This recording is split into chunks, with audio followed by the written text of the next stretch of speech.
Episode 41. Why don't you drink your coffee, Scout? I was playing in it with the spoon. I thought Mr. Cunningham was a friend of ours. You told me a long time ago he was. He still is. But last night he wanted to hurt you. Atticus placed his fork beside his knife and pushed his plate aside. Mr. Cunningham's basically a good man, he said. He just has his blind spots along with the rest of us. Jem spoke. Don't call that a blind spot. He'd have killed you last night when he first went there.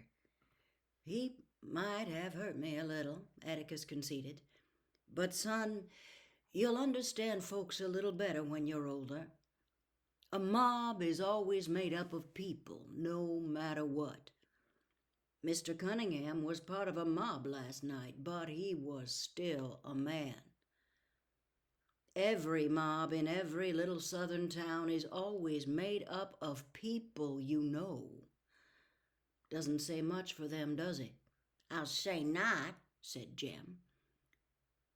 So it took an 8-year-old child to bring 'em to their senses, didn't it? Said Atticus. That proves something. That a gang of wild animals can be stopped simply because they're still human. Maybe we need a police force of children. You children last night made Walter Cunningham stand in my shoes for a minute. That was enough. Well, I hoped Jem would understand folks a little better when he was older. I wouldn't. First day Walter comes back to school will be his last, I affirmed. You will not touch him, Atticus said flatly. I don't want either of you bearing a grudge about this thing, no matter what happens.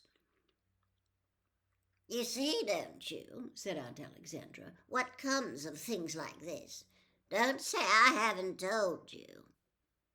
Atticus said he'd never say that, pushed out his chair and got up. There's a day ahead, so excuse me. Jem, I don't want you and Scout downtown today. Please. As Atticus departed, Dill came bounding down the hall into the dining room. It's all over town this morning, he announced, all about how we held off 100 folks with our bare hands. Aunt Alexandra stared him to silence. It was not 100 folks, she said, and nobody held anybody off. It was just a nest of those Cunninghams, drunk and disorderly. "Ah, Auntie, that's just Dill's way," said Jem. He signaled us to follow him. "We all stay in the yard today," she said as we made our way to the front porch. It was like Saturday. People from the south end of the county passed our house in a leisurely but steady stream.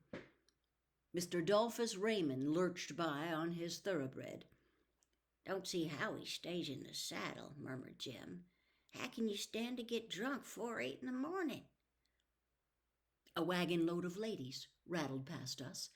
They wore cotton sunbonnets and dresses with long sleeves. A bearded man in a wool hat drove them. "Yonder's some Mennonites," Jem said to Dill. "They don't have buttons." They lived deep in the woods, did most of their trading across the river, and rarely came to Macomb. Dill was interested. "They've all got blue eyes," Jem explained, "and the men can't shave after they marry. Their wives like for 'em to tickle 'em with their beards." Mr. X. Billups rode by on a mule and waved to us. "He's a funny man," said Jem. "X is his name, not his initial. He was in court one time and they asked him his name. He said X. Billups.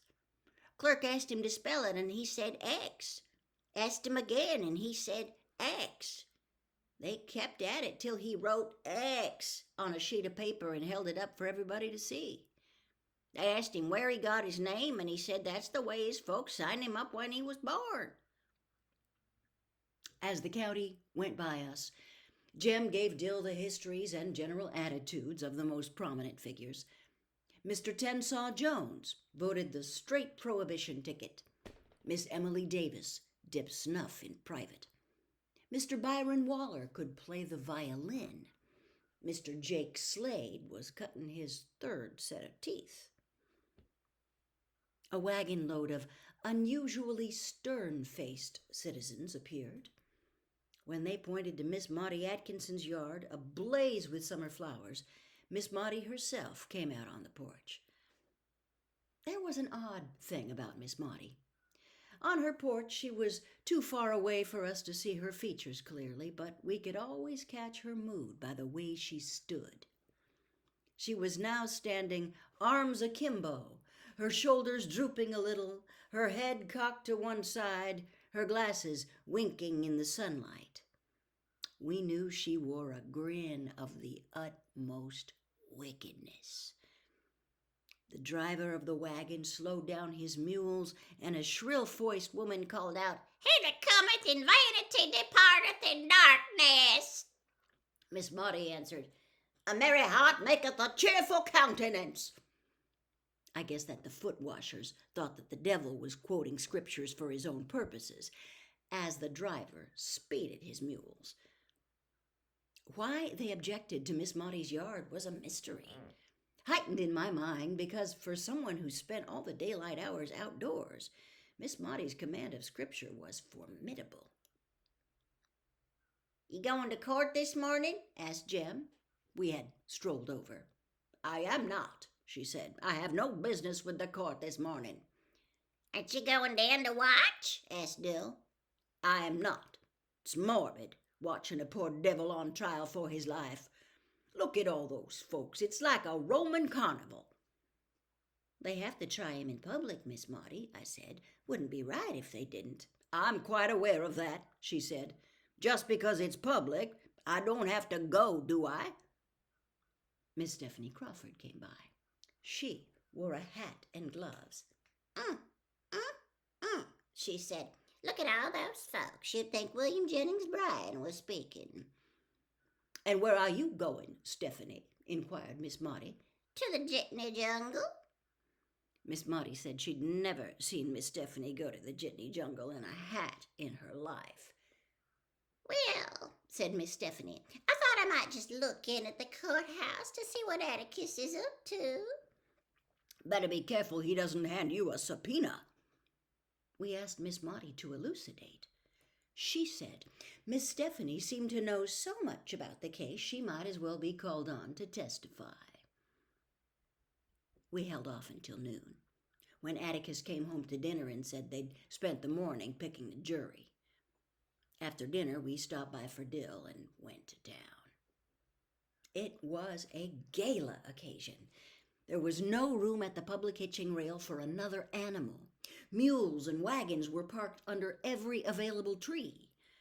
The courthouse square was covered with picnic parties sitting on newspapers, washing down biscuits and syrup with warm milk from fruit jars.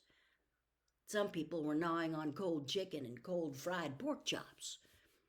The more affluent chased their food with drugstore Coca-Cola in bulb-shaped soda glasses. Greasy-faced children popped the whip through the crowd, and babies lunched at their mothers' breasts.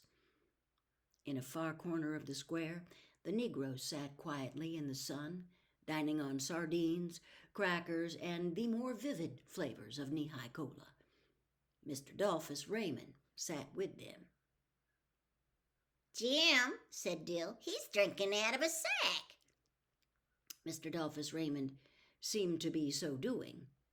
2 yellow drugstore straws ran from his mouth to the depths of a brown paper bag. "We never seen anybody do that," murmured Dill. "How does he keep what's in it? Jem giggled. "He's got a Coca-Cola bottle full of whiskey in there. That's so as not to upset the ladies. You'll see him sip on it all afternoon. He'll step out for a while and fill it back up." "Why's he sitting with the colored folks?" "Always does. He likes them better than he likes us, I reckon. Lives by himself way down near the county line. He's got a colored woman and all sorts of mixed chillin'. Show some of 'em to you if we see 'em."